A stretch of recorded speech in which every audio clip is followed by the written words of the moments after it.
right-hand side yet again. Yes, he's trying to pressure out the solo lane. We saw him doing it in game 1 and a little bit in game 2.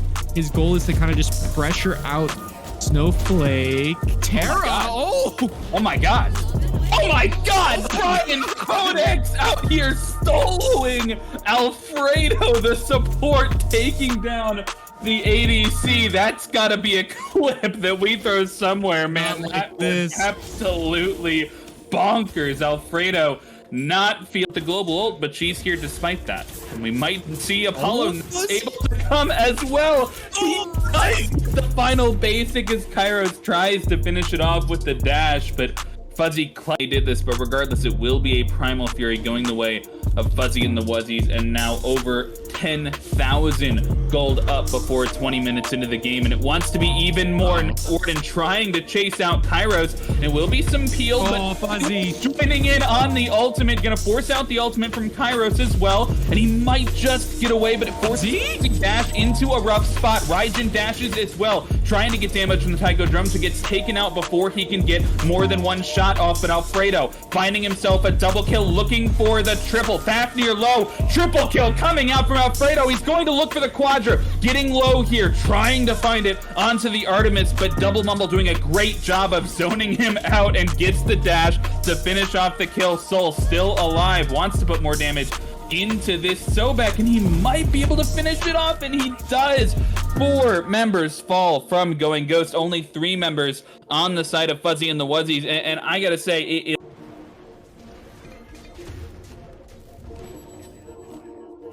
That's all of their ults? Yeah. oh.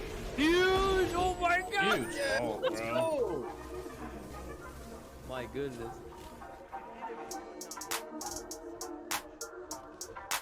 Room. Do you knock up? I have it in 1. Nah. Damn.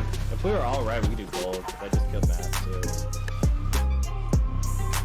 Kill the Bacchus. Bacchus, easier kill.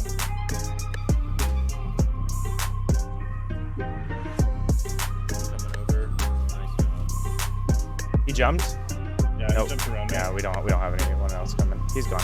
We can leave and go. quick. Good shit. Oh, just supports carrying games.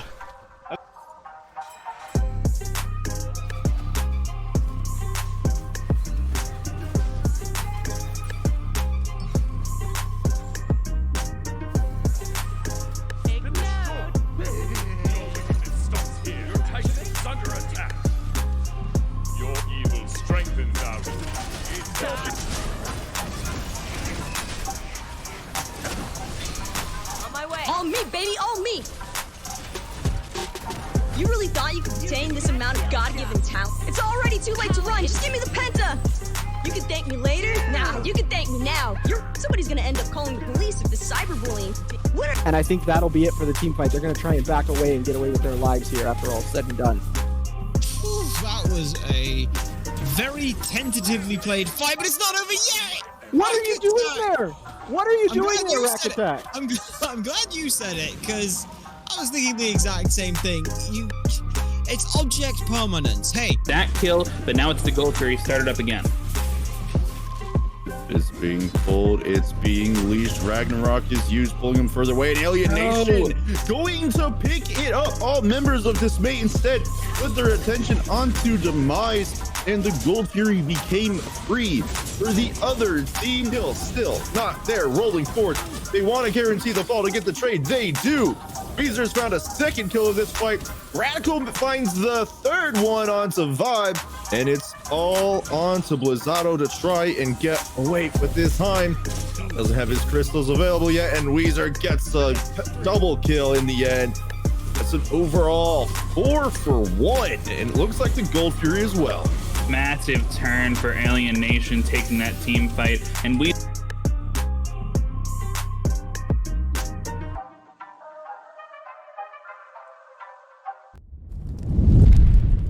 Good evening, Smite fans. I am Nevea03, your hostess with the mostess, joined with King Batu here on the desk for week 3 of season 6. This is going to be our Challenger division this evening. How are you doing, Batu? Doing pretty well. Excited to watch some Smite. I know this is kind of our higher end, which are always some fun games to see kind of some of those high execution picks come through. Absolutely. I was kind of curious here. It's been a minute. It's been a minute since I've been on here, and it's been a minute since I've been on the cast with you. And unfortunately, we didn't get to do the camera twins thing tonight, but we got our pictures. We're looking at each other on the cast anyway. It works out all the same. Hey, the fact that we're both here after how many weeks of trying, which for those that don't know how this cast has been trying to happen, or this desk for like a month and a half, so we're just happy to be here and got a good Smite game. Hopefully it'll break down for you guys too. Absolutely. Now, with the bonus balance that just went through this past week, right before this set occurred, do you think we're going to see any significant changes to the hotly contested picks and bans, mostly like your attack speed stim gods like Artemis or Izanami? I think the bow build's still in there. It just means you have to go Silver Branch a little bit later in the build, so it doesn't change up a whole lot. I do think it gives the potential for that old kind of some of these crit attack speed builds or the old, Devos crit to come back in. So maybe seeing a little bit of that. But other than that, I think a lot of the changes were already phased out just by people being prepared for the bonus patch. So I think we might see a little bit what you've seen not only this week, but a little bit of last week games as well, kind of continue over into this one. Absolutely. And then also, again, with the significant nerfs to a few of the more popular gods and goddesses, such as Morgan Le Fay, do we see that still being an issue for Pixar bans? Yeah, I think there's a lot of mages. I think that's where the real contention is going to be. I mean, you got Morgan Le Fay, Persephone's back, Tiamat, Raijin's been making a big appearance, as well as, Giannis here and there has had some huge plays. So there's just so many mages here. It really kind of lets you try to get that niche one or two through and try to play. And we have so many warriors still that are dominating the meta as well. So I think that's where going to be a lot of these picks and bans are going to kind of revolve around. All right. Well, like I said at the top of this, we're in the Challenger division. This is 3DOS versus Mafia Vice. And we're going to see what these picks and bans look like for game number 1. Yeah, it should be interesting for some of the picks. Sorry to cut you off there, because I do know that some of these players know each other, so we might see some spicier picks and bans coming through. And as I say, that's starting right off with the Thanatos. Definitely give you in that first lot, just because where we're at, a little bit of chance to kind of throw away a pick or two, just to allow kind of what you want to first pick away. But got to be careful with that. Don't want to do a 2-for-1 trade, let the other side get 2 strong picks for the one you're trying for. It looks like on the side of Mafia Vice, we are getting rid of that Tiamat, and then the Odin on the side of 3DOS. Artio seeing a ban on the side of Mafia Vice. We've been seeing a little bit of Artio coming back. What are your thoughts on the Artio ban? Oh, she's just so strong right now, especially because she has enough healing in her kit to where she can really force you to build anti-heal just by herself. She's got the Vamp Shroud that she can build into, as well as that Blood-soaked late game to where she's sustaining based on the health she has with solo lane and even sometimes support, where you can just have those big builds. And just the 2 different heals she has in her kit means that you can turn a fight, which as scrappy as it can be in these jungle fights, so powerful. The Persephone ban away, I really like this one. Does leave open, Gilgamesh, Morgan Le Fay, Yamoja, as well as no Hunter really banned other than this Artemis, so I might looking towards like the Izanami, that Rama, some of those picks that we've seen a lot of. Yes, I never thought I'd see it again for a while here, seeing the Artemis being banned and picked up pretty frequently as of late, even with the nerfs to the bow build, as Morgan Le Fay is the first locked in on the side of 3DOS. Yeah, very strong mid laner. Doesn't have a whole lot of mobility, so one of the things she really needs to be careful about is getting caught, which if this Emoji does get locked in, it would be a really strong counter pick there, and the Cerberus hovered as well. Now that's 2 picks I really like here from Mafia Vice. Give some good lockdown on this Morgan Le Fay. Those walls can kind of keep her in a specific area. Cerberus to kind of counter some of these heals. I love this so far on just kind of diving this Morgan Le Fay. You might get that first strong mage, but we're ready for it. Just love seeing the Emoji, even in spite of some of those nerfs that she's seen as well, with Cerberus, as you said, being locked in as well, and the Rama being hovered. Ymir hard locked in on 3DOS. Yeah, Ymir, a good strong support. Does take a little bit of that positioning just because he also doesn't have that mobility, but those walls can come in very clutch, especially around this Emoji. Able to have one of the few real counters to those Riptides is just being able to wall her off. That mobility she has really can get hampered there, as well as just if you pick any sort of immobile character, it very much can force you into a Phantom, even not always against the best Ymir, so it doesn't take a whole lot to force that relic choice. And when you've got a Rama who can hit through your own walls, through the Emoja walls, and a Morgan Le Fay that can do a lot of range damage, they have a strong top 3 here. So many walls in the duo lane. You could build a whole house with them, I guess. As Giannis is being picked on the side of Mafia Vice. We did talk about seeing a lot of Giannis in spite of some of the nerfs that have been happening over the past few weeks. Giannis with the global presence and just being able to outpour a lot of damage, get in and out, and bring team with him if he needs it.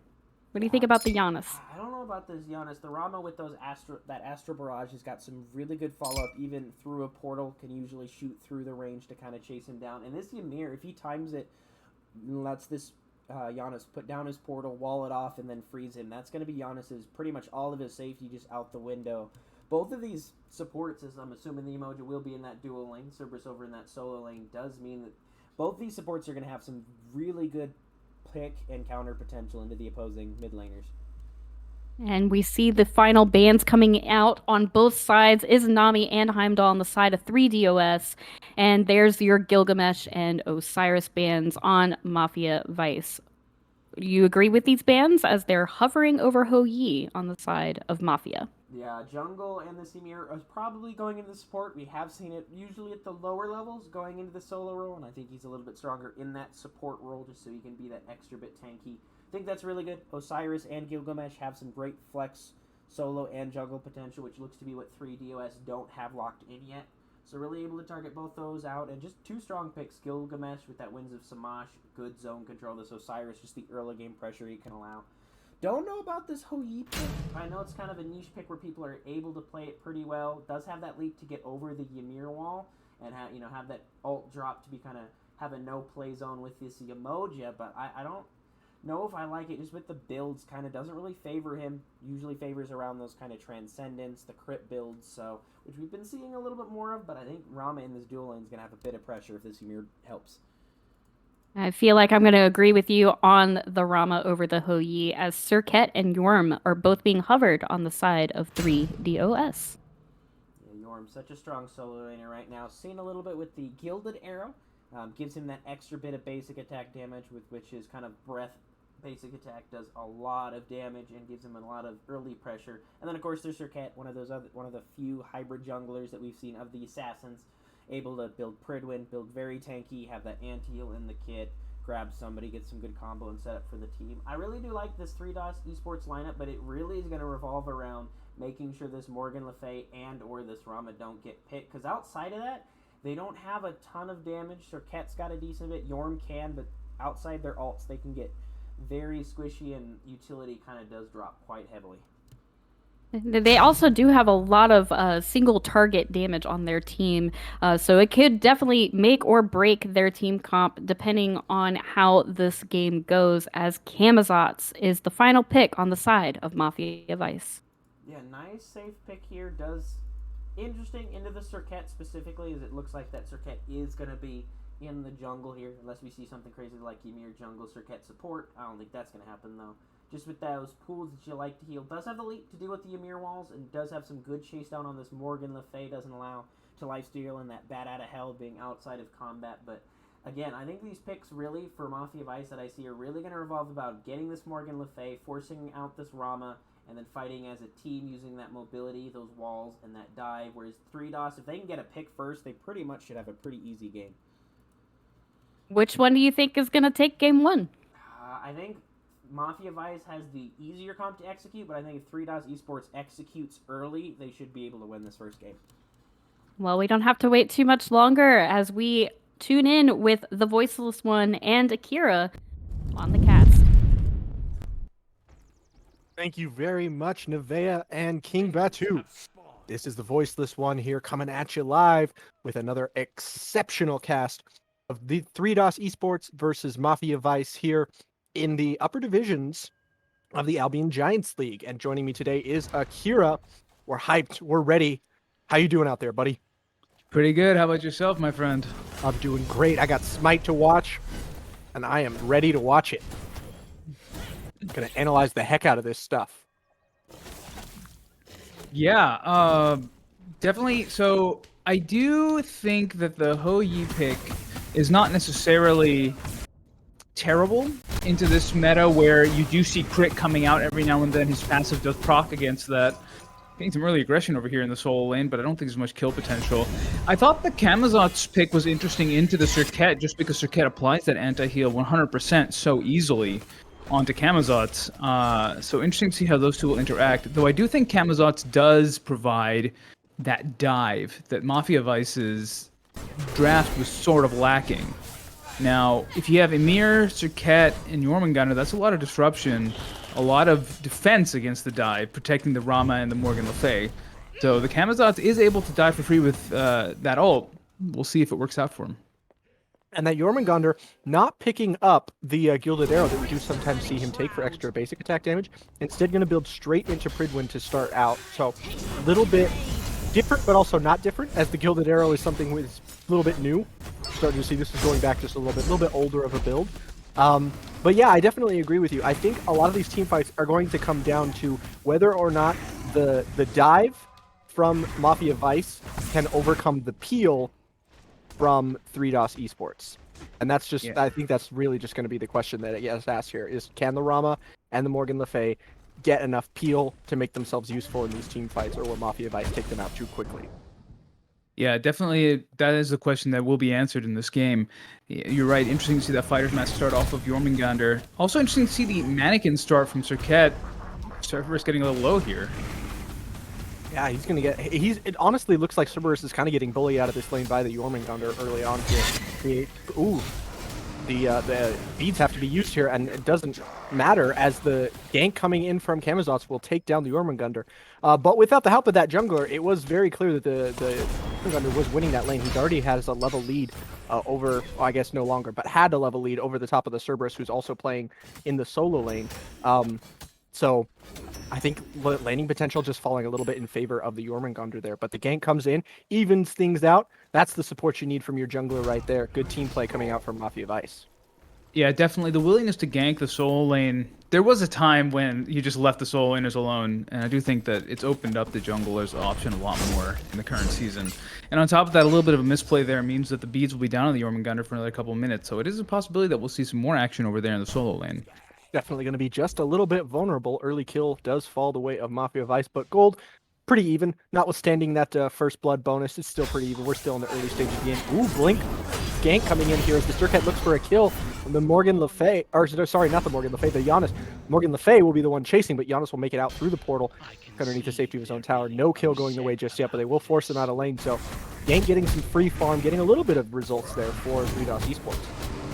Ult for ult, heads up play from the Giannis, not using the beads, so Peaceful Mind retains beads for the next engagement, meaning that Giannis would be already one of the safer characters in the game, will remain safe for the next engagement. Pressure going the way of Mafia Vice. Ooh, the wall comes up, Hou Yi forced to jump back over it, but there is a gank coming in. You can see the Serket moving in from off screen. The leap comes in, the freeze is good. Looking for a kill, the beads are used to cleanse, get out safely, and it looks like there's just enough peel that the Umoja will make it out safely underneath their own tower. And now the Camazotz is here to help back up against the counter gank, but everyone walked away. No deaths just yet.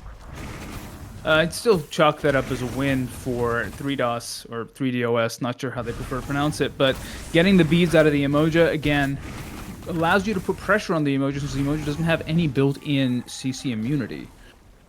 I mean, I'm a 90s kid, Akira, so DOS says DOS to me because I grew up playing DOS games, you know, Warcraft and stuff like that way back in the day. So. I actually didn't even think of that. I was thinking about it as a play on DDoS. Oh, yeah. So until someone tells me otherwise, I'll be pronouncing it 3DOS because I like that. Reminds me of my good old childhood days. Yeah, I'd ask you to make the dial-up modem sound, but I think we want to retain some viewers. No, no one wants to hear that. I can do it, but nobody wants to hear that. Yeah, things just continuing to progress as normal. Pretty quiet 5 minutes here. That is a little bit to be expected. Sometimes we do see teams up at this higher level of play do get a little bit more cerebral. Not quite as much of a slugfest. Mafia Vice thinking about maybe a red camp invade, but decide better of it. They see that the camp is already gone and the wall comes up, so that's not going to happen. But yeah, neither team, going super far out. But when players are this good, it can be a little harder to punish mistakes and things like that because you just don't make as many of them. Although that said, the dive comes in and there are ults exchanged everywhere. Lots of damage will be poured down onto the Umoja. She will make it out of the wave with her life, but the River's Rebuke will take the Ymir down extremely low. Camazot's coming in, looking for the final swipe with the Bat out of Hell. He won't get it. And that means 2 players for the side of 3DOS Esports will make it back. No, they won't. The dive comes in further using the portal from Giannis, and the kills will be exchanged on either side. Umoja dies in exchange for the Surcat. Brilliant play from the Giannis, using that ultimate offensively instead of saving it for a defensive play, going in and taking down the Surcat. Unfortunate that they lost the Umoja off the back of it, but I still think it was worth it. The gold is still basically even, though, so no major swing just yet. I suppose if you want to get really particular about it, you probably would happily trade your support for a jungler if you're Mafia Vice, so maybe a small win for them there just in basic utility based on, junglers do tend to level up a little bit faster than your supports do, so maybe a small win them for there, but... On top of that, Umoja's still ahead of Ymir with the one level lead. Exactly. So Ymir definitely struggling over here in this duo lane, which was a little bit predicted by the desk, a little bit alluded to. Ymir very strong when he can land his combos and things like that, but his early laning does suffer, and that, especially against Umoja, who's quite good at early laning, can have a difference, especially because Ymir has spent quite a bit of time helping out in this mid lane. Which is good. That's kind of what we tend to see. A lot of support players do kind of rotate over to the mid lane at about 5 to 7 minutes or so. But it does mean he's not getting as much farm as he otherwise would, because he's kind of got he's doing some jungling, he's doing some rotating, he's not getting quite as much farm as he otherwise would. On top of that, the lack of the mobility from the Ymir means that when the Umoja puts the walls up, Ymir has to commit all the way. So look out to see if Ymir gets caught in a bad position because of that. Harpy is going to be taken here by Mafia Vice as they considered another red camp invade. It's the second time they've thought about it, but 3DOS Esports just a little bit too quick for them and managed to snack that away before anybody can do anything else. As we have a second to breathe here, I want to take down and look at a little bit of these builds. Both of the junglers actually almost with near identical builds. Looks like the Surcat falling a little bit behind the Camazotz as he has built 2 levels into his second item, and the Surcat has not built anything. She's on 1 item and her starter only. As the big Rivers Review comes in here, that's going to lock in the poor, unfortunate Morgan Le Fay. She'll be chunked down a little bit here and taken down in the middle of that Rivers Rebuke. Now is a counter kill coming out onto the Giannis. The Jormungandr is using his ult trying to find what he can get, but unfortunately the Rama will go down as well. And so two go down for 3DOS Esports in exchange for 1 of Mafia Vice. A little unfortunate for the Giannis, one of the safer escapes in the game, as I was saying earlier, but that portal does telegraph where you're going into the waiting arms of Surcat. And had good pressure from Mafia Vice on that. The Camazotz coming into gank, turning that sort of even split into a win. You're correct, by the way, regarding the builds. Surcat is behind, but that usually you do see the Jotuns first out of Surcat, regardless of the Surcat is going full damage one shot or going into that more hybrid tanky build. So we'll have to see where the Surcat goes next. Camazotz also opting for the Jotun's Wrath. Just such a good, strong item on Nobility junglers. Gives you that a little bit of mana, a bunch of power, a huge amount of CDR. It's pretty much everything an ability jungler needs. And in the Hunters, we see, first of all, big level lead out early for the Hu Yi. But as far as item builds go, full bull build coming out from Rama, that's pretty standard. We see that every other game from him.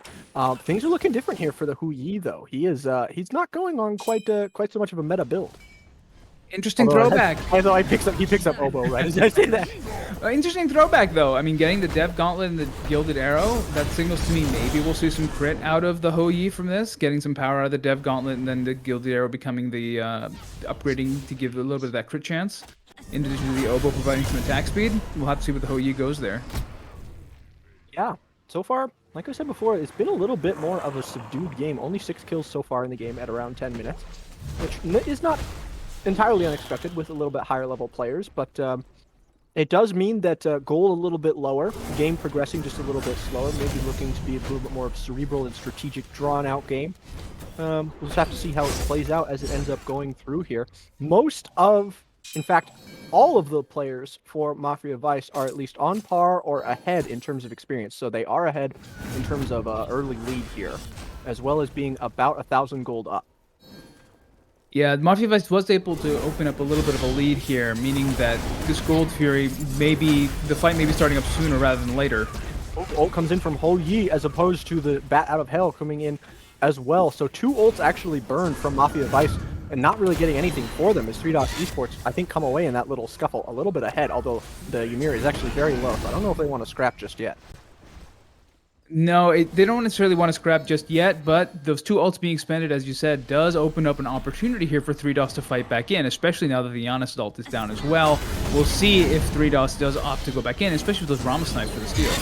I guess they may not have gotten a kill with those ults, but they did put enough damage onto the Ymir that it makes them feel unsafe in contesting this Gold Fury. So that means Mafia Vice will pick up a kill using the jump in there, as well as probably going to get this Gold Fury for free. So even though, yeah, there it goes. So even though kills not gained from those 2 ultimates, they put enough damage to make 3DOS Esports afraid to fight. And that gets them a Gold Fury and a kill for free. So my mistake. Big results coming out of those 2 early ultimates there, even though it was a little bit of a delayed gratification. Well, you know what they say. If it's stupid and it works, it's still stupid and you got lucky. It's a little unfortunate that not having the vision there for 3DOS, though. I mean, I kid. It was a little unfortunate to burn their ults there early, but they did play that to perfection. The Camazot's using that level lead to take down the Morgan in the back, and the Rama ult coming up too early because 3DOS didn't have vision there. Yeah, the Camazot's now looking at about 2.5 levels in front of his rival jungler there. Ooh, Wall not quite going to catch the Yemoja. She'll make it out to safety.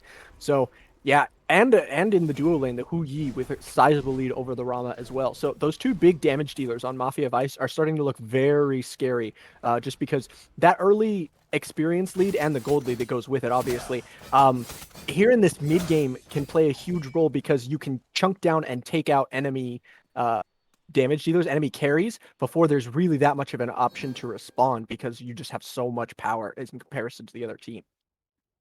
Yeah, shout out to Dummy Slick. I mean, opening up this lead 4-0-0 and playing the pressure to perfection, not letting up on 3DOS Esports anywhere. Definitely a great game coming out of this Camazotz into, what is theoretically slightly a counter pick in that Serket.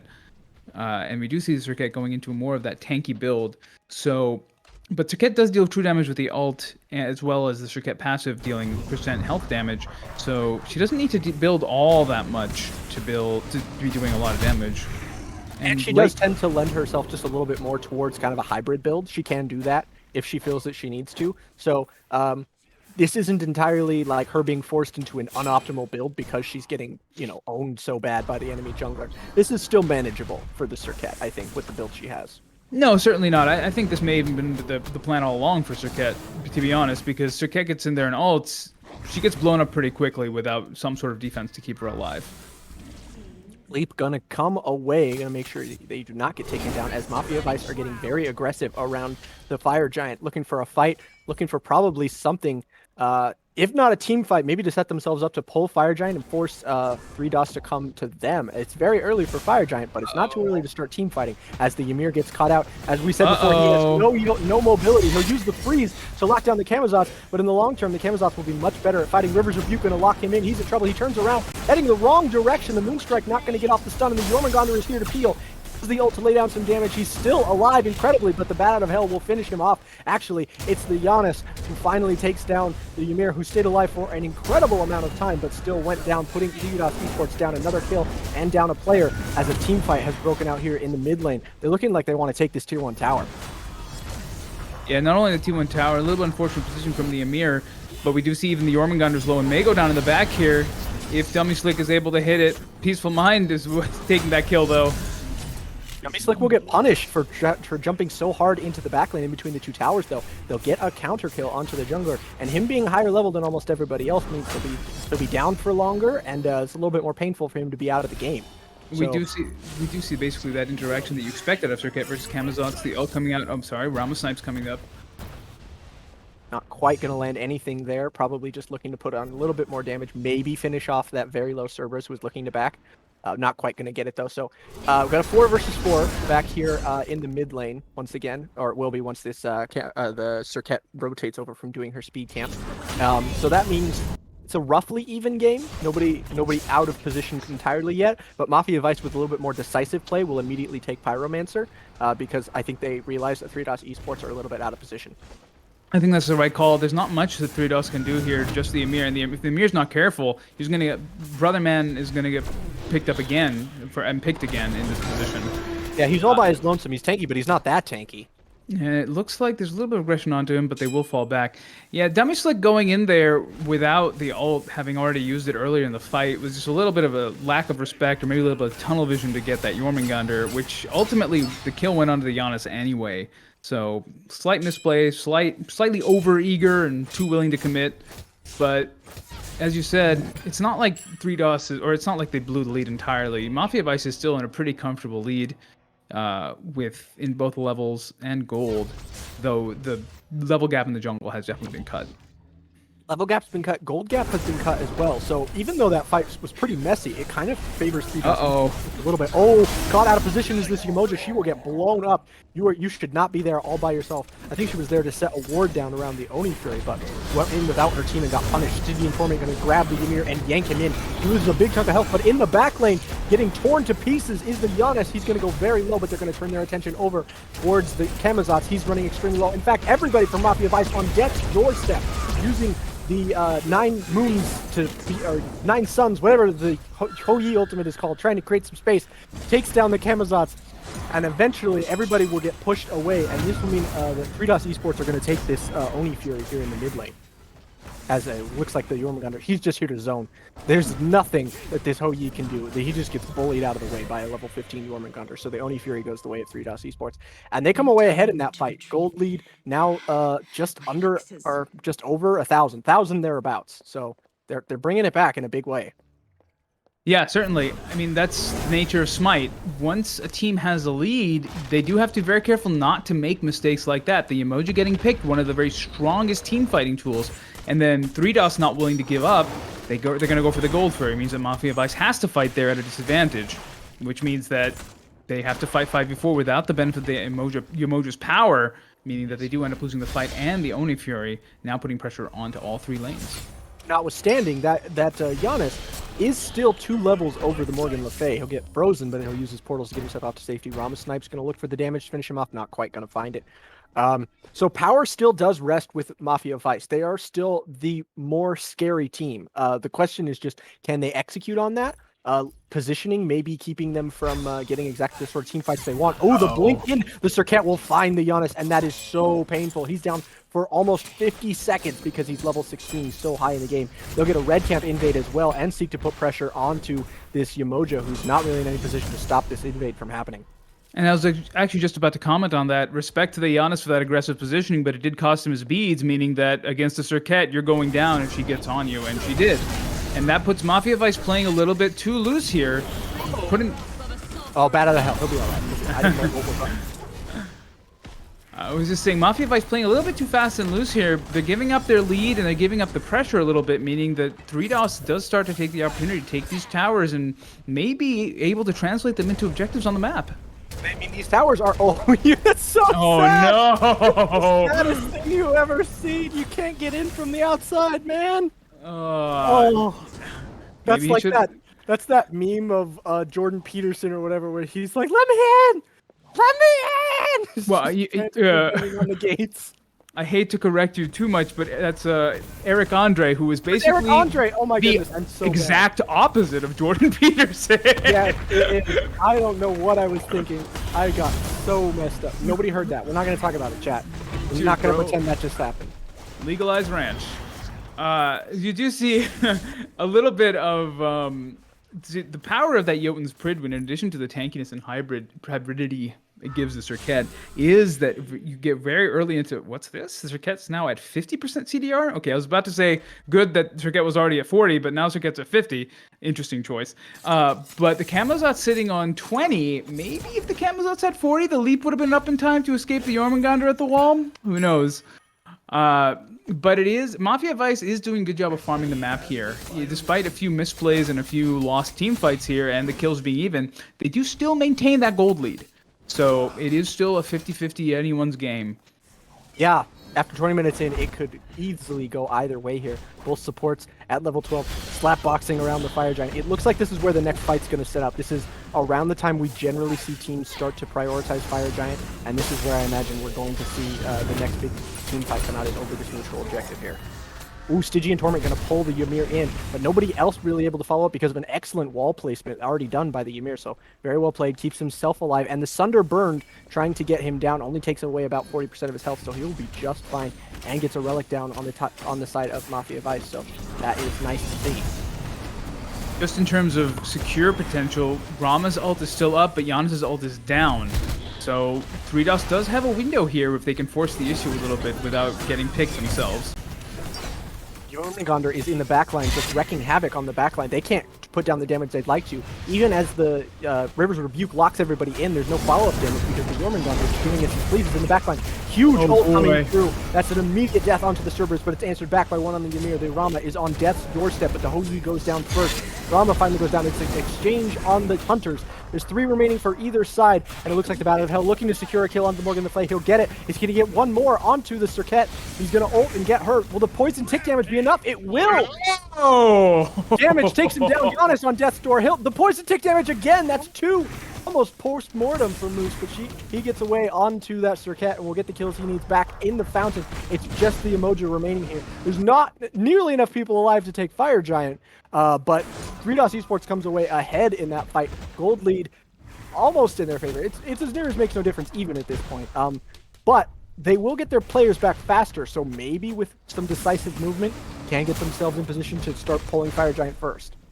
Seems unlikely that they'd be able to do it just off of the timing, but I don't know, maybe it's possible. But definitely that is the power of the Serket. Despite going basically, tanky hybrid after that Jotuns, turns off the healing on the Camazotz. That means Camazotz is not going to make it out, because Camazotz doesn't have Aegis. Nope, no Aegis on Camazotz. Camazotz dies, spreads the poison to his buddy. Unfortunately, the Giannis also goes down for it, and because of the tankiness, Serket actually gets out.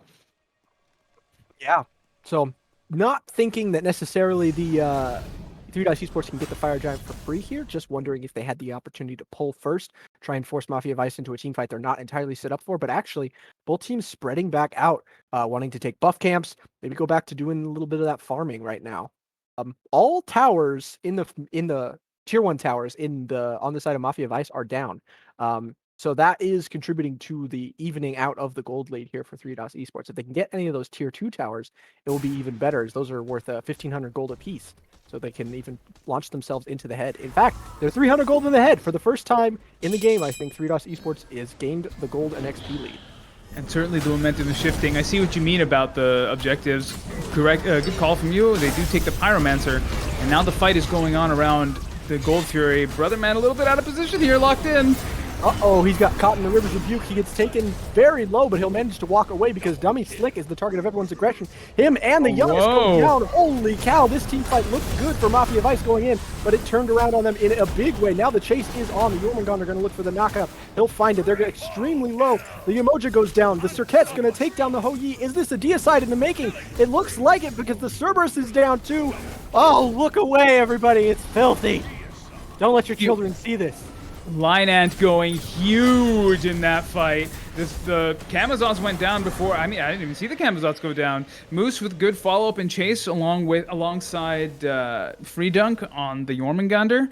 And 3DOS Esports has not only flipped the script, they've blown this game wide open, taking a 3K lead off of that one little lead they took. They're now in complete control. And 6K up in XP. That puts everybody in a very commanding position. Though XP does tend to matter a little bit less as players start to hit 20. That will mean less and less as the game goes on. But in the very short term, that makes them scary. And the very short term is when they're looking to fight because they want this Fire Giant. They're either going to take it or they're going to make Mafia Vice fight into them. Yeah, definitely the right call here. Push the pressure that you have. The secure... I don't think they want to fight. I think they're going to come kind of just poke in, but I don't think they're looking for a full-on engagement here. Well, Dummy Slick didn't get that memo. Let's see if they and it was good! incredible. But will they be able to survive on the back of this? It doesn't look great for the Emoja. The Fire Giant's not worth that much if everybody immediately dies afterwards, and that might be what we get here. The Emoja goes down first. The Camazotz is extremely low. The snipes will not be good to connect with him. The ult from Hou Yi trying to find kills. There's a couple players on the side of 3DOS Esports that are very low and need to get out. The Cerberus is chasing. Holy cow. Oh, perfect fear. Incredibly well placed one from the Morgan Le Fay will get herself out to safety, and that secures 2 more kills onto Mafia Vice. So they do get the Fire Giant. Oh, might be a third one, as this Giannis has nowhere to run. He's going to get taken down. Maybe one more? Hou Yi does have dash, but I think it's on cooldown, or that leap, but I think it's on cooldown at the moment. So he might not be long for this world either. The wall comes in. Oh, that's another deicide. So, yeah, you get the Fire Giant, but that is not worth at all. Well, at least Killjoy did manage to kill Brotherman's Joy in that fight.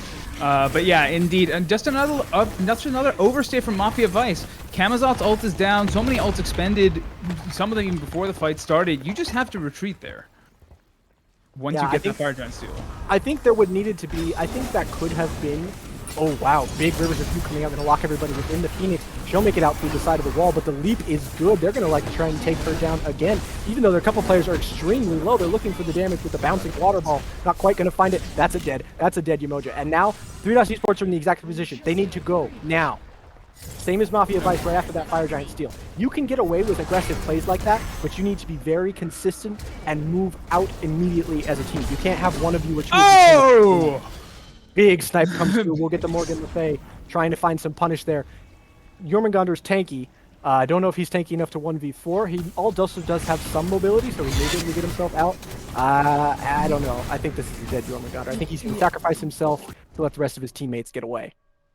Yeah, the Yorm ult was already expended off of the Phoenix defense. Phoenix take off the original retreat, but Yorm didn't need to 1v4 there. They got what they came for, and with nothing on the map really huge to take, 3DOS Esports maintain a very strong position here.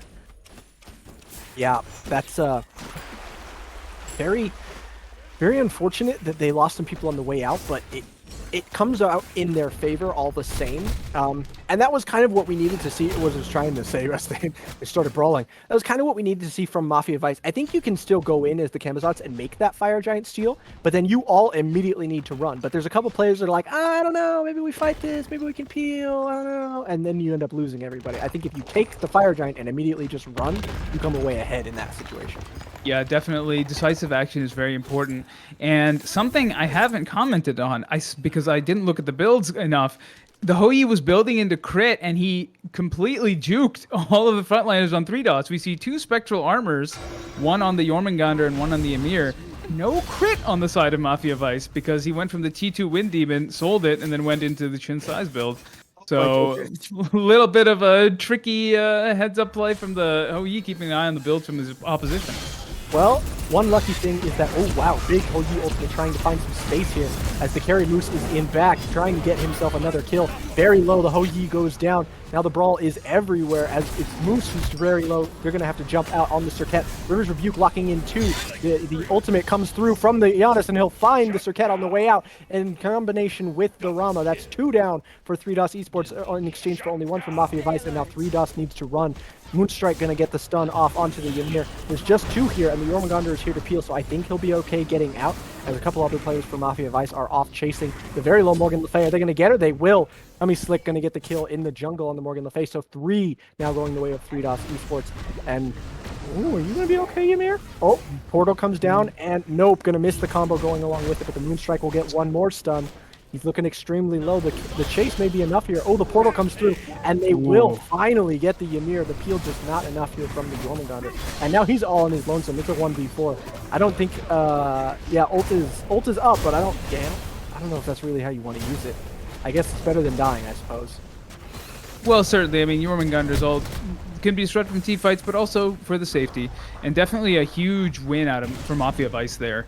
Rama does have the power of those snipes to make himself part of any fight in his vicinity, and he does use it to take down his opposition, but unfortunately not enough peel off the back of it. And again, Peaceful Mind using these aggressive portals. In that case, it came out, aces, finishing off that Emir. So definitely great play coming out of the Giannis player. And now Mafia Vice taking the lead back. So the game is back and forth. Fire Giant coming up. Their Phoenix is respawning. Mafia Vice is in a pretty good position from when they were down, maybe, what was it, 6K at one point?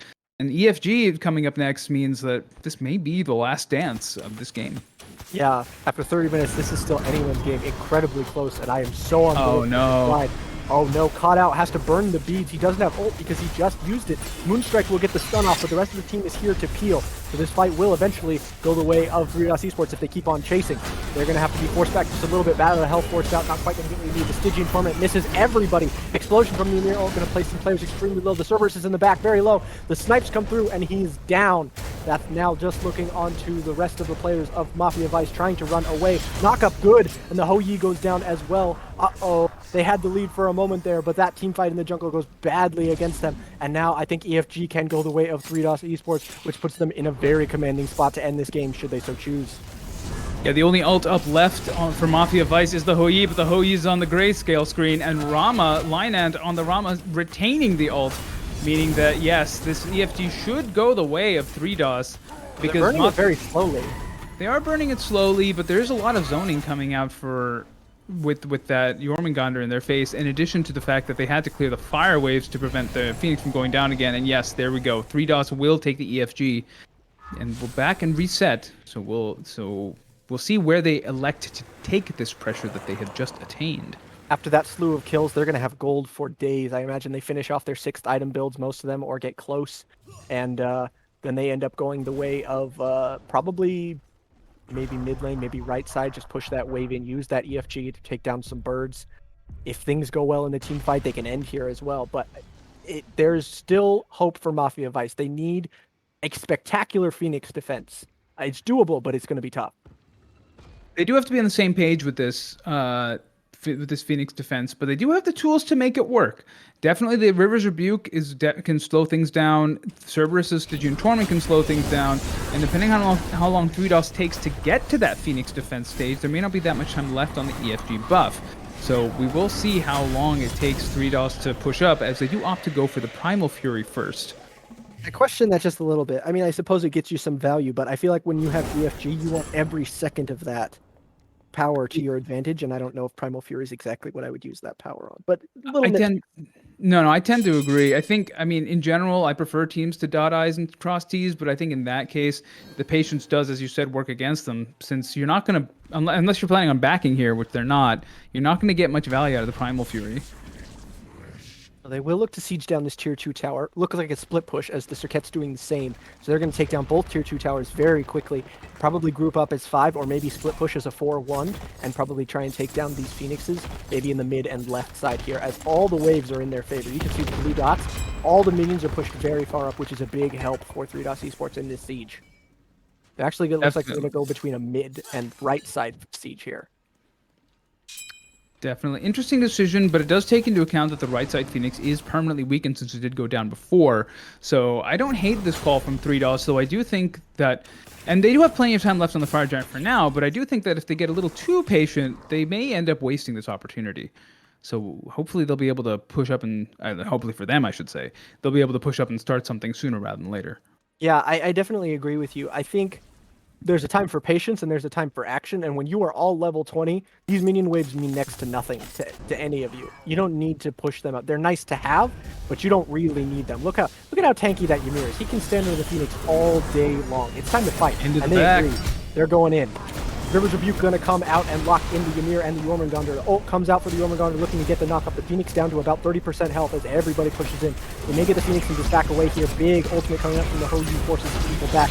The Ymir is still plenty healthy though, and very low is the Cerberus. He gets taken down from the ultimate from the side of the Morgan Le Fay. They'll turn and try and get more kills as well as the Phoenix. Extremely low is the Camazotz. He'll have to go back to the fountain. The Phoenix goes down, and now with a player advantage, 3DOS Esports going to rotate and look for this mid-bird. Oh no, they got the mid-bird off camera. In the middle of that entire team fight, they siege down the mid-bird, so maybe they're trying to get a left side bird and then maybe get a team fight around that bird and end the game over here by the Titan. Mafia Vice has to be careful not to turn this Phoenix defense into a game loss. But yeah, applying pressure in two places with the EFG buff, taking up those backdoor protections, strong play from 3DOS, and this Phoenix is not long for this world. Melted. I blinked and suddenly the Phoenix has no health left. And immediately another kill going the way of Mafia Vice. It's a 3 versus 5, and this is going to have to be the greatest defense ever in order to keep this Titan from going down. Very low health are a couple of the members for 3DOS Esports, Brotherman and Morgan Le Fay, looking a little bit weak, but it's not going to matter. The Titan burns so fast with that EFG buff. And in 35 minutes, 3DOS Esports are your winner. Whew. I need a breath. It was intense. It was good. It was intense. A back and forth game, definitely, with a couple of script flips. I know we played for 30 minutes, and it still was on the head of a dime. Like it could have gone either way after 30 minutes of play, and that was so good to see. Very, very well played from both of these teams. Really salute both teams in their play. Peaceful Mind using those portals to incredible utility. Incredible Camazot's play coming out from Dummy Slick as well. So yeah, both teams playing very well. Just later stages of the game, just following the way of 3DOS Esports, and they come away with the victory there. Yeah, and something else to note is that Jormungandr's kill participation, 24 out of the 27 kills affected by the Jormungandr, that ult doing work, despite the fact that there were 2 Spectrum Armors against no crit. That's true. Jormungandr, I noticed several different team fights in which he just peeled his life out for his squishier teammates. So Free Dunk playing the support player, or mid lane / support hybrid, whatever you call that, the way that it needs to be played. Very well played to both teams. We're going to throw it to a quick break as we get set for game 2 in this best of 3 series. Don't go anywhere, everybody.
Welcome back, everybody, to game number 2 in this best of 3, 3DOS versus Mafia Vice. Batu, what did you think of game 1? That was a roller coaster of emotions. Yeah, it was really back and forth. Kind of frustrating, I'm sure, for Mafia Vice, as they were winning that game for the good portion of it, but when those team fights came, their dive just wasn't quite getting the same sort of they weren't able to live as long, ain't able to get the same amount of damage, and just at the end it meant that they were going to get picked off by the kind of pick comp 3DOS have with that peel, and then they just ended up sitting there not able to get the Yorm and that all untargetable. So definitely can feel that frustration, but all in all, not a bad game. Both sides were in it for the full 30 minutes, and definitely interesting to see how that's going to change picks and bans here for game 2.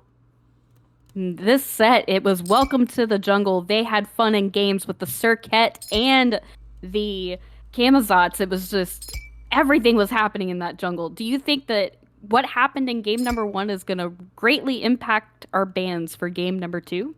I think it could. I think a lot of it just goes to the style. Like, Jormungandr was, I think 10k damage above the next closest person, so that he wasn't picked into the second phase. So I think we might see maybe a later ban of that, not necessarily a pick you want to pick right off the bat. We do see that the only real change here from the bans is that Cerberus was banned, was getting some decent dive, not quite as much as Jormungandr, but I can definitely see 3DOS's frustration was continually getting relics, out positioning both the kind of immobile backline of the Morgan and the Rama. Yes, and again, we are seeing that RDO being banned out as well. We did discuss a little bit about the reasoning behind that at the start of game number 1, as Mafia Vice is locking in that Artemis that was quickly banned in game number 1. We get to see Artemis being played in game number 2. Yeah, a lot of picks left open. They do get the Artemis, even a more immobile hunter here than what they had as far as the, I guess they had the Hou Yi, so I'll stop my talking there, but a good pick there. Top one with that bow build, one of the best gems in the game. Just that slow mobility as well, but because of some of these more targeted bans, that Cerberus and the Thanatos specifically, and just the sheer number of picks we have, Persephone and the Imogen taken away by 3DOS, the Persephone, which was banned away, I believe, in place of where the Cerberus was. So a lot of good picks here, but there's still, Raijin's still open. You've still got that Giannis that had some pretty good alts in that game that can make a comeback here for Mafia Vice, as well as Circuit might be picked up, Osiris, Gilgamesh we haven't seen picked or banned at all here either. Yes, I now that you mentioned that, I'm just now looking, and yeah, it's still available, but they decide that they are more interested in locking in this Athena and hovering that Raijin, which we discussed earlier, Raijin being a very good pick for the mid lane. Yeah, before this Raijin even looked on, I already love this just duo from Mafia Vice. That taunt, you already have the guaranteed follow-up, able to put that trap down underneath. If they don't have beads, they pretty much are just dead, no matter the role. And then you throw this Raijin on top who has such good burst damage to follow up that taunt as well with that, not only that Taiko drums, but that 1-2 combo, able to do so much just burst damage so quickly. Again, though, this is kind of focusing on Mafia Vice where they got to get some sort of pick around this Athena taunt, and already they kind of have focus with that, but with this Cupid lock-in, really is going to have to make sure that this Athena doesn't get picked herself.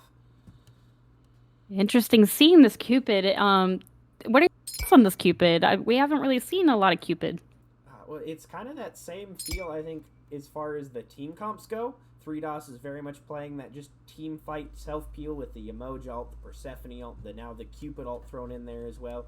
Means that they're going to have so much just space control. And on the other side, Raijin, who loves to dive in aggressively. Artemis likes to be in the thick of things. That Tusky on to get those huge team fights. And of course, Athena, you dash, you taunt, you blink, you taunt. Always wants to be in your face as well. So it's kind of the same styles from both. But as much as I love Mafia's Vice combo, 3DOS Esports, again, they have so much zone control. And especially in these jungle fights, it's going to be really hard for Mafia unless they get a pick right off the bat.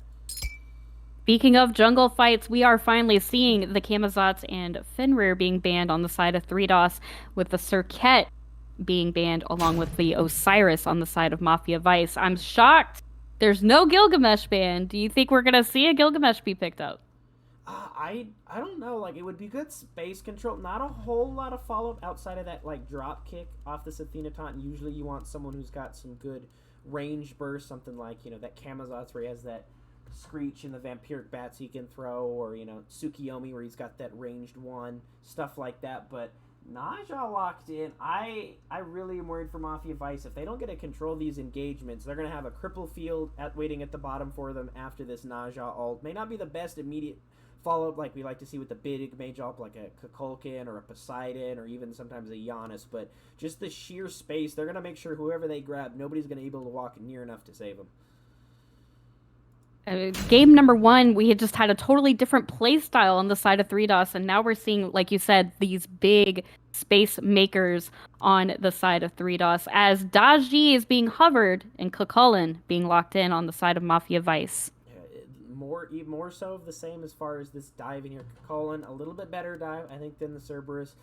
Gonna struggle into this Yemoja just like that Cerb struggled into the Ymir, just because you have that Salmon Leap in your regular form, but Rage form, you don't have a whole lot of mobility with that Yemoja. And the Persephone and Cupid, those ults can really force a lot. So, again, a lot of this aggression there, as Daji does look to get locked in, which gives them a lot more pick control, a lot of team fight that they can have. But I'm really now a lot of pressure on this Daji to really force out or capitalize off of beads being down, because outside Athena taunt, there's really no good way to get that down, and Athena is going to put herself in some scary positions to try to force that out. Yeah, the Athena taunt. Also, Tusky on Artemis could also help with the burning of the beads. But Cabrakan is the final answer for 3DOS. Yeah, I love this Cabrakan pick, especially into that Artemis. You got 2 stuns, so provided Athena doesn't have those block stacks, you can stop her dash really well. You have those walls that really are going to make Kukulkan, Daji, Athena, Artemis very vulnerable to you if they're not aware of their cooldowns. So this Artemis really doesn't have a whole lot of safety. I mean, you get Cabrakan walled in and a Yemoja ult, that's just a ton of damage that you're going to be stuck with, especially as well because outside of these ultimates, there's really no interrupt for this Cabrakan Tremors that just causes so much disjointedness. Like Daji, can't stop it. Raijin has to dash in to stop it. Kukulkan has to ult to stop it. Athena at taunt really is the only thing that are going to stop these Tremors. Well, I forgot to mention this at the start of game number 1, but I'll mention it here at the start of game number 2. These two teams, they're top 2 seeds in the division. Seed 1, Seed 2. Is this going to bring us to a game number 3, or do you think that 3DOS is going to take the 2-0 today? I think it's going to be, if Mafia Vice, they got to get it snowball rolling early. They got to get some sort of pressure lane that they can play through, whether they play through this Artemis, get her ahead, try to get this Raijin fed in it, or even try to play around this Kukulkan. Cabrakan can be a little dangerous in this laning phase as he finds some pressure with no CC immunity in that kit, which probably means that he's going to be forced to get beads level 1. If this Daji can maybe focus over there, maybe get this Raijin ahead, and they can play through that to push them to the late game where they can control these engagement, I think it's going to be a great, easy win for him. Outside of that, though, I think this is pretty favored for 3DOS Esports. Well, we won't have to wait too much longer. Let's go ahead and send it on over to the Voiceless One and Akira to game number 2, 3DOS versus Mafia Vice. Thank you so much, Nevea and Batu. Here we are. It's game 2, Mafia Vice versus 3DOS. They've flipped sides. Mafia Vice took the first pick and the order side. 3DOS now the Chaos team. We heard what the desk thinks. I want to hear what you think, Akira. Whose comp do you like better as a whole here? I think both comps are strong. You can find sort of holes in each one. Like, for example, the Cupid and the Artemis. Cupid pops ult. Artemis pops slow immunity, just walks away. Huge amount of beads burn coming out from Mafia Vice versus not a lot of inbuilt CC immunity from 3DOS. So those are strong things, but you do have a sort of unique form of lockdown with the Cabrakan, which can be very strong. Plus Yemoja and Persephone, also very strong lockdown, and Naja, the ability to remove someone from the game just for a little bit. I don't think there's, well, hold on, fight starting up over here. I don't think there's, but not a lot of kill position. I don't think there's like a huge favor either way, but we just have to see how it plays out. Laning just being won outright by the duo lane of the Chaos Squad over there as they push a couple players for Mafia Vice back underneath their own tower with 2 waves worth now being forced underneath. So they're coming ahead in the very, very early game in a big way at this part. Attempted steal on an XP camp. I think they got it. I think I saw the red flash. Yeah, it looked like it, yeah. And the Harpies also go the way, Oracle Harpies go the way of 3DOS Esports as well. So jungle presence coming out in a big way, especially during this game. And Ninja is on his way in, gonna look for his grab and the kill off onto the Artemis. First blood goes to 3DOS Esports as they pick it up in a big way. And this Kukulkan over in the solo lane also very low. The Camazotz, or not Camazotz, excuse me. The Cabrakan loves those low health guys. He can lock in and just trim her to death. Yeah, definitely. This is not the start that Mafia Vice wants out of this comp. You want to take control with this composition and sort of start burning beads onto 3DOS and then coming back and killing them on the next round. But if you're on the back foot, it's much harder to take advantage of those situations. Look at it. It's just across the board. Every single lane, Mafia Vice being pushed back underneath their own towers. 3DOS's very, very early game lane is just chef's kiss right here. It's beautiful. They're flawless. Yeah, they're just bullying in all lanes, and I'm not even sure it's necessarily the picks. It's to some extent it's the execution, just sort of going the way of 3DOS. Though the picks do favor them to some extent as well. Artemis generally considers a more late game hyper carry sort of deal, and Athena's big value is the gold presence with the ult, which obviously isn't up yet. Yeah, it is very interesting. Early days of the build yet for everybody. We do see Vampiric Shroud being built for Cabrakan versus.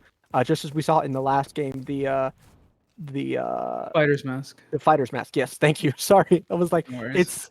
it's the second level of Pridwin. It's before the big shield. Second level of ranks.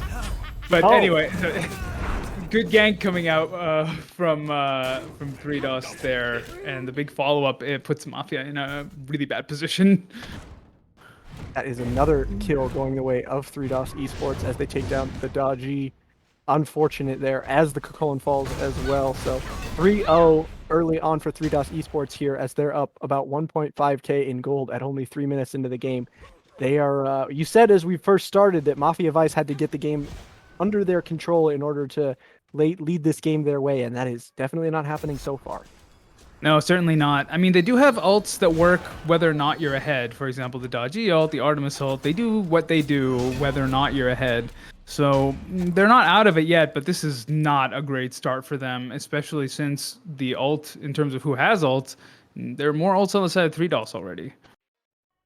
And as we see from our observer, the Tyrannical Plate Helm being picked up there. What do you think about that? The Cabrakan has been pushing the Kukulkan back, so if Freedunk wants the minions to also push Avery's minions back, I think it's the right call. Plus giving you a little bit of that physical defense, if I'm not mistaken, making the Cabrakan a little bit tankier against the onslaught of the Kukulkan. Yeah, there you go, physical protections and a heap of magical power, along with some CCR. I think it's a good pickup. See on the left side, you do have gank coming in as the Ninja is chasing the Athena around the purple buff, but he's mostly healthy. Back over here in the solo lane, we do see the Cabrakan forcing the Kukulkan extremely low. He's just doing that monkey jump around his own tower, and that's bad for laning as well. For those who may not know, you lose XP and gold if your tower takes down minions instead of you. So you can see that the early farm definitely going the way of Cabrakan there as he's picked up a level lead, despite only having really a couple kills to his name. Yeah, in addition to 2 kills and the deaths from the Kukulkan, definitely putting the Cabrakan in a very strong position. Freedunk also, picking that Cabrakan in the Kukulkan is interesting because the Cabrakan's ult is not technically CC, but it is practically CC, right? And the CC immunity from the Kukulkan doesn't get him out of the walls. The only thing that gets him out of the walls is the leap. So if his push is down, he can't stop the tremors. If he's locked in with the tremors, he takes a lot of damage. Then that's not a great situation for the Kukulkan, especially since he's already fallen behind a little bit. So do you feel like this Kukulkan is, I hate to use this term, but hard countered by the Cabrakan, or do you think, what does, I guess what I really want to ask is, what does the Kukulkan need to do to outplay the disadvantage he might be at against this Cabrakan? I'm not a solo laner, I will admit, so I could be totally wrong, and all the solo laners in the audience are saying that actually Kukulkan is a Cabrakan hard counter. I wouldn't say it's a hard counter. I do think it's somewhat advantageous for the Cabrakan as this fight starts up here. The Persephone all coming down and getting good value.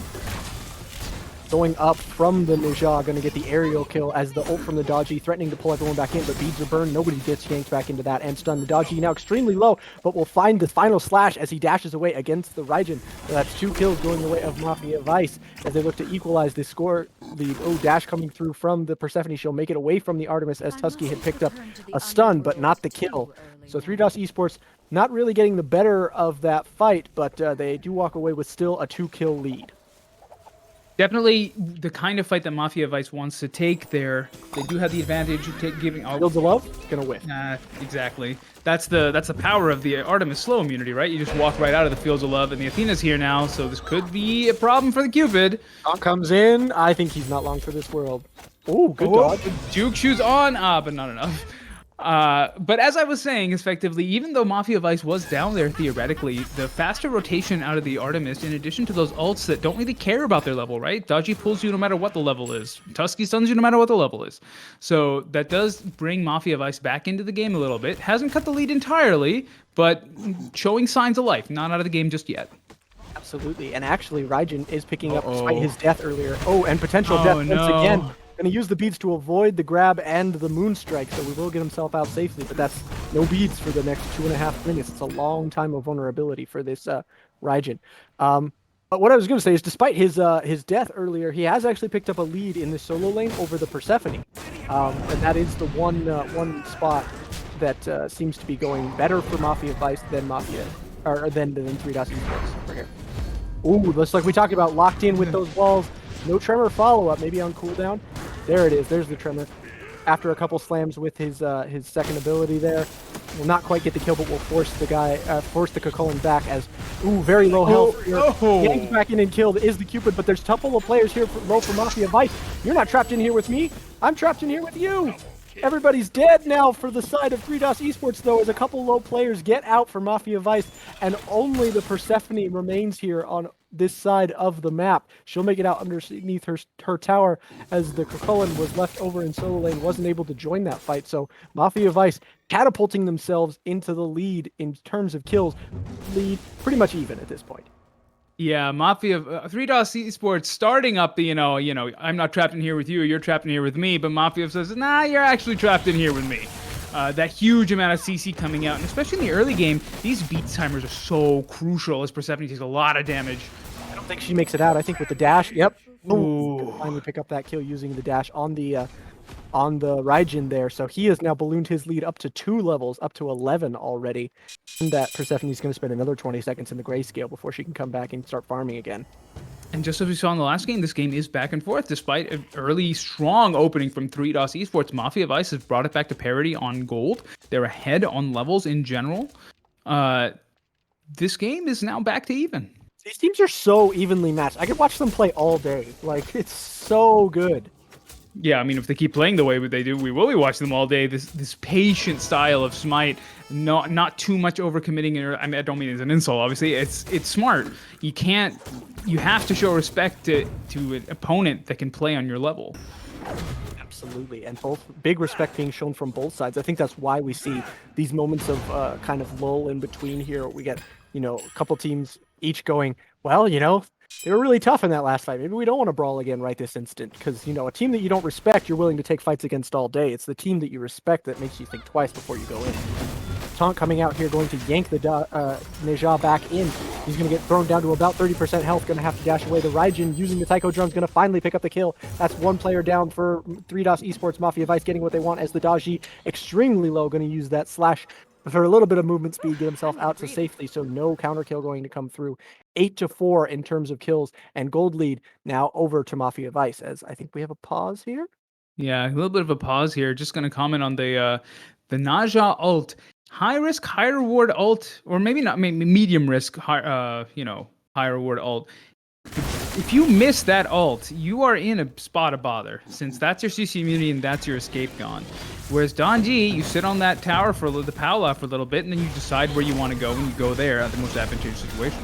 Another taunt coming through. This is why we see Athena being so strong. Oh, great ultimate from the Persephone, going to lock in the Raijin and keep him out of the way. Going to get some little bit of safety there for the Persephone. She'll make it out safe and sound, although very low health. Thinking about invading, but not quite going to happen. So it looks like Mafia Vice gaining that advantage, forcing the Persephone to go back to Fountain. They're going to use this space that they've gained to take the Gold Fury. Brotherman wants to say something about it, but I'm not sure there's much he can say. No, that's a dangerous game to be playing, especially all on your own near Umoja, but I don't know if you can do that 1 versus 4. Now, the Gold Fury has taken a little while to burn down, but nobody's close enough to contest this by the time it finally goes down. So they'll take that and the little bit of damage they managed to throw down onto Brother Man. So win in a couple categories there for Mafia Vice. Now about 1.5k gold in the lead after they had fallen behind in the early game there. Moose Irrepressible there going for the speed buff in exchange for the Gold Fury. Now, I mean, you know, the gold, it's not as important, but from the Pride perspective, certainly very important. That's the equivalent of getting soloed by the enemy ADC. So we'll see how Dummy Slick responds to that one. Interesting to see. Go ahead. Oh, I was going to say interesting to see the varying builds coming out of these mid laners. Raijin opting for that Vamp Shroud into Karen's coin. Persephone getting the Chronos Pendant first. That ult is going to be up pretty much all the time, maybe even twice per team fight, and that's a huge amount of lockdown there. Another taunt coming through, going to try and find Overlord Captain ZZ. He'll get underneath the tower, out of the range of the River's Rebuke. So the River's Rebuke will only lock in this Raijin, who will get slapped by the Moonstrike right after that. But there's not enough damage to confirm the kill, so he will make it out safely. What I was going to say is that one area in which 3DOS Esports have managed to keep their lead is in minion strength and map pressure. They have taken down 2 tier 1 towers already, just due to the fact that they are still winning their farming lanes, despite the fact that they've started to fall behind. The farm is still going their way. Yeah, definitely. I remember playing a game with a buddy of mine who's a little less experienced in Smite, and we were down a bunch of kills, and he said, we should have 6. And I said, well, the gold's even. He said, but we're down in kills. And I said, well, you buy items with gold, not kills. So 3DOS farming the map very effectively, despite the fact that they're losing some of these team fights and even some of these objectives. Yeah. So they are managing to keep this gold very even. In fact, pulling ahead. How have they done that? The Gold Fury went down to Mafia Vice. I blinked, and all of a sudden 3DOS Esports are ahead in gold. As there's a squabble over the Pyromancer. Ooh, big steal. The kill. They get the steal. The yank on the chain is going to pull Brotherman back in, but he's tanky. He'll be all right. He can handle it. Stephanie going to ult and lock people in. Going to try and keep them from going away quite so far. Both assassins have now joined the fray. They'll get the kill onto the Raijin. The Tremor going to try and keep the Cocoon from jumping out. He's going to get jumped on and yanked up, thrown back down by this Neja. And they're going to look for the kill. I think they're going to get it here. Yeah, they will finally finish off that kill. We've got Daji and Neja, and I'm struggling to keep them track. Now the script gets flipped again. 3DOS coming in with the steal and the big team fight win off the back of it. Just a little bit more patience out of those ults from 3DOS. Mafia Vice using those ults early and not getting a lot of value out of them. It was just very well executed from 3DOS. I don't even feel like anyone from Mafia Vice was especially out of position. It just felt like 3DOS had a plan and executed it without hesitation, and it paid off well for them there. The other thing I want to comment on is that's the second time that Dummy Slick, low health, lazy backing off a team fight doesn't get punished for it. Hopefully for Dummy Slick, doesn't end up on a ward after one of these fights. But yeah. I my breath a couple times watching him, like, are you sure you want to do that right there? A bit unfortunate for Avery, right? Up in the Naja ult, Kukulin staring down at Daji, who's just like, well, I can't do anything about this. See ya. Yeah, so it looks like 3DOS going to backspend the gold that they have just earned off of that fight. They've now managed to balloon their lead to almost 2.5, maybe even 3K thereabouts. So those couple kills going their way are going to put them firmly in the lead. And we're starting to reach this part of the game when teams look to start to group. Farming stage is ending. It's kind of team fight stage, start to gather maybe around Fire Giant and look for some sort of ambush or group together. Yeah, definitely. This is a crucial point in the game. A pick here, a pick there, and then that's Fire Giant for the other team. And then if they don't take their foot off the gas, that could be just a death spiral into the end of the game. But we'll have to see how these two teams decide to play it. Avery getting a little bit bullied here again by Free Dunk. When you're 2 levels down, Kabrakan's already obnoxious to try and fight against in a 1v1, but when you're 2 levels down, it's even worse. He'll get tremored and pushed out of the lane, going to have to head back into the jungle to escape the now oppressive level 17 Kabrakan over there in the solo lane. That is terrifying. Though, in fairness to Mafia Vice, Peaceful Mind has opened up a 2-level lead on the Raijin over the Persephone.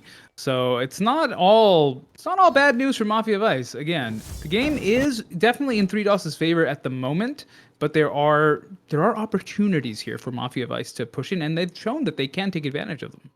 Yeah. Looks like a sort of hybrid attack speed build, something a little bit older school that we generally see on a Cupid. He's got a couple of attack speed items and then has built up the charged Morningstar tree into the Dominance. Dominance, yes. I was like, it's not Transcendence, it's the other one. Yeah, exactly. And then on the other side, we have full standard attack speed build coming out for the Artemis. This is pretty much what we see from her every time she gets played. Fight coming out here around the Primal Fury. Very low health is Avery. He's going to be in tons of trouble, but using the Taiko drums, Raijin will zone and manage to push him away. Not going to grab anybody from the Daji. So everybody from 3DOS Esports still very healthy, going to push the low health members of Mafia Vice away and probably going to take the Primal Fury for themselves. Maybe a little bit overzealous, maybe just like a slightly subpar call there. Uh-oh. Linked in, using, the Tremor, but manages to get away with the teleport. Daji using the slash and the movement speed. He'll get away. I don't think there's quite enough they can do to track him down and get him, especially with a couple They're players. not done. No, I don't think so either. But I'm not sure this Athena is long for this world. Athena's ult is currently not up, so she can't dash to get herself to safety. She doesn't really have a ton of movement ability. She has that one little short dash, but with so many people around her, will they be able to punish the Cabrakan going to stun out Avery for I feel like Avery's just been constantly stunned by that poor Cabrakan today. And the ult from Persephone going to come in and lock down a couple players, but they will manage to get out with their lives. Push back again, our Mafia Vice. No kills, but that's the second time in 3 minutes that they've all been escaped barely with their lives and been forced back to Fountain. Good on Mafia Vice for getting out there, but I do think that maybe the Kukulin going in alone, even with the Athena ult being channeled on him, it's just not enough into the backline. I think you need Daji or someone else with there to follow up on the damage, which is why effectively all that happened from that dive was that Kukulin ended up low, and then 3DOS Esports went ahead and re-engaged, which was the correct call, and they did, they happened not to get any kills, but it was a close thing. So we reset, just a little bit of tranquility here after constant brawling for the last couple minutes from these teams, and now 3DOS Esports have grouped, but this time it's around the Fire Giant on the other side of things. As you can see there at the bottom, wow, no. Hang on. Avery caught out once again, all in his lonesome. He's going to get grouped in. Going back in, I guess he feels like he has enough tankiness with Athena there to heal.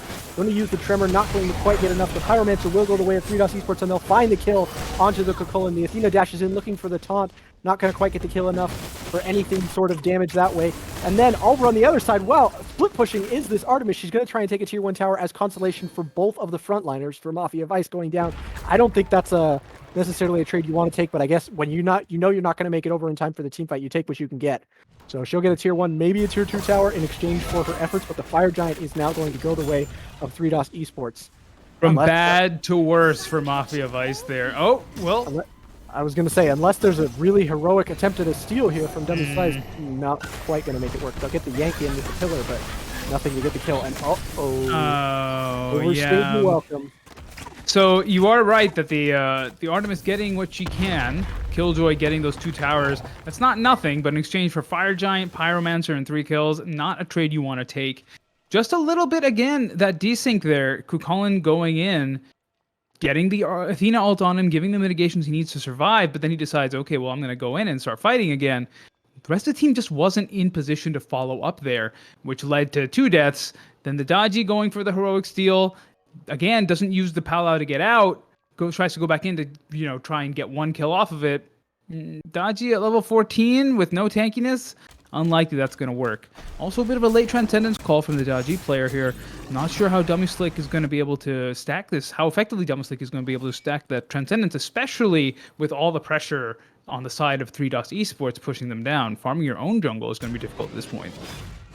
Yeah, I definitely feel like there is a sense of security that Avery has on this Kukulin, that when he has the Athena ult channeling on him, he's basically invincible. I get the sense he feels like he can go anywhere, as he consistently walks into 1v4s and 1v5s because the Athena ult is channeling on him. And you can do that if you have backup, like a couple other players close by, but it just feels like the rest of his team is not ever quite close enough to help. And so then he has to run, and then it turns into like half the team running and half the team trying to engage. It's just a little disjointed there from 2 halves of Mafia Vice. Yeah, definitely. I mean, Smite is a team game. This is not. I'm not saying that Avery's making a bad choice or the carries aren't following up. It's the team as a whole not working as a unit, and that means that the Colin's in that position to be Athena. But you're absolutely right. He is effectively invincible as he's going in, right? While it's being channeled, he's got those mitigations, and so far he hasn't died while the Athena has been channeling. It's what happens afterwards when you don't have the damage to follow up. Then it's hard to fight as Athena and Kukulkan into 5 enemy players. Exactly. Totally agree. Oh, big boy. Rivers trying to lock everybody in, but in the back, Kukulkan looking for damage on all the backliners, but Pele going to try and lock in everybody she can. They will get a couple yanked in, but the dodgy ult going to put down huge damage onto Moose. Wow, very low health. Are so many members here. One's going to go down for Mafia Vice. The Kukulkan escapes with his life. Athena looking low. Only the Kabrakan looking even remotely in danger here for 3DOS Esports. They look so much healthier. They get the lockdown onto Amish. That will be a death onto the Athena. They're probably going to take the Phoenix for their efforts. Maybe more. Maybe even the end call. They could end here, I think, or at least get 2 Phoenixes. I think they might go for the slightly safer play and just take all 3 birds, but I think you're right. I think if you're decisive enough and you really believe in your hyper carry damage dealers, you can end right there, but I think they want to just be a little bit more careful. They'll take all 3 birds, they'll spend their gold, and they'll set up for a fight that they have a little more advantage in. Yeah, the T2 star still remaining on the right side means they probably won't be able to get the 3rd one. I think they could have ended, but you're right. Dotting, as I said before, dotting I's and crossing T's, that's probably the way to go, especially with the Fire Giant buff now falling off of them very soon. But you see the power of Persephone and Yamoja in that team fight around the T2 and mid. The fight was just split up. Avery goes in on the Kukulkan, which is what Kukulkan does, but then he can't get back because his backline is now trapped all the way at the back of the T2, and there's Yamoja walls in between him and them. So... unfortunate positioning from Mafia Vice, and 3DOS just takes direct advantage of it. Absolutely. I really like the space that Cap ZZ and Brotherman are able to use their ultimates to gain in the middle of these team fights. It's not necessarily that any one player is being locked in with the Rivers Rebuke or the Persephone ult, and they're getting a kill off of that. It's that they use the ults to create space and kind of reshape the terrain to their advantage, and then they get kills off of that more so than like the stun or the lockdown of the ults themselves. I like it. I like the way it's being played a lot. No, definitely a smart combination with 3DOS here. Reminds me of all things the old StarCraft 2 mothership. I don't know about this positioning, Avery. Before I let me cut off my StarCraft metaphor here. I want to hear this StarCraft thought, but first we got to see what's going to happen here. This looks like a very dead Avery. I think we know what's going to happen. Yeah. And a 1 versus 5. Moose is on a rampage. That's a moose on the loose right there. But yeah, no, I mean, the Yamoja plus Persephone properly placed is basically the Mothership Vortex, right? Half your army is not in the game right now, which means their full army gets to kill your half army and then fight your other half army. I totally forgot about the Mothership Vortex. I forgot that was even an ability. It's been so long.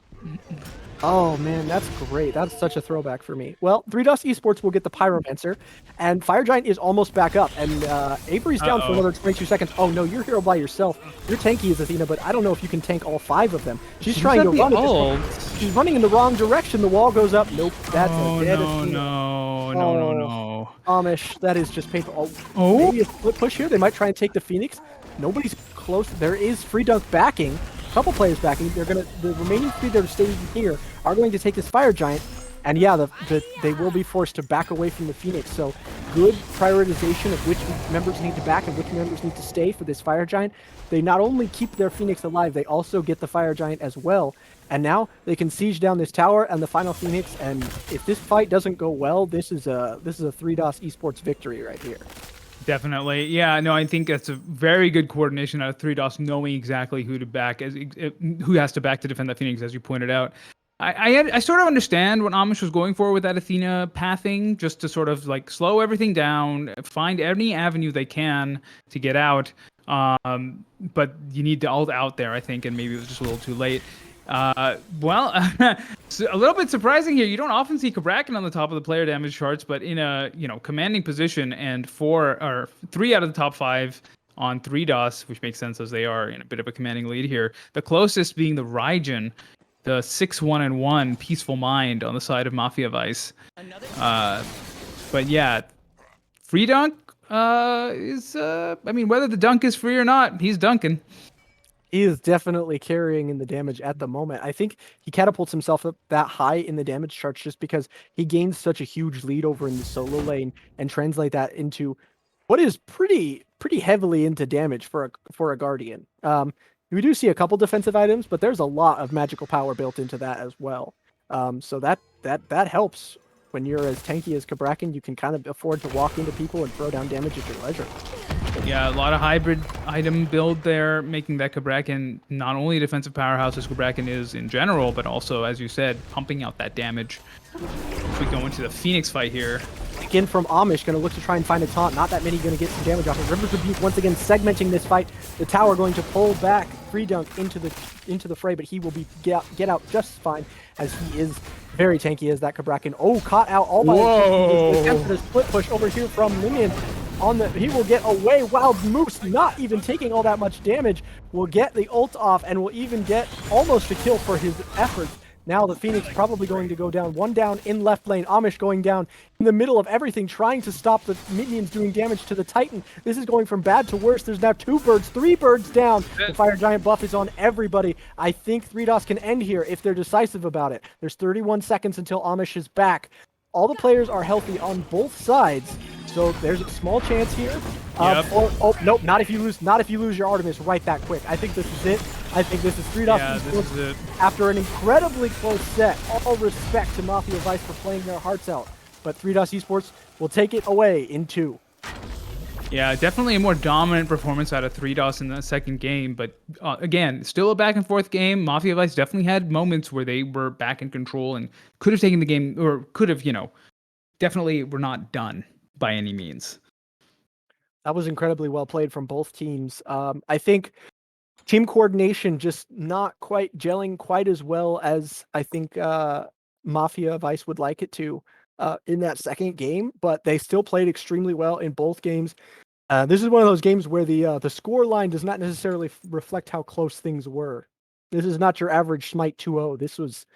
This could have gone either way for a very long portion of this match. So big respect to Vice, Mafia Vice, and 3DOS Esports as well for just how well they played right there. Definitely. And to your point about the coordination, you see 45 assists coming out of the winning team there, showing you how much better they were about being grouped and fighting as a unit. But yeah, definitely some great Smite coming out of these two teams. That is going to do it for us today, ladies and gentlemen. We have had an incredible afternoon of Smite. We got to see one of my favorite matches in recent memory. It was a nail biter. It was close. We had a great time.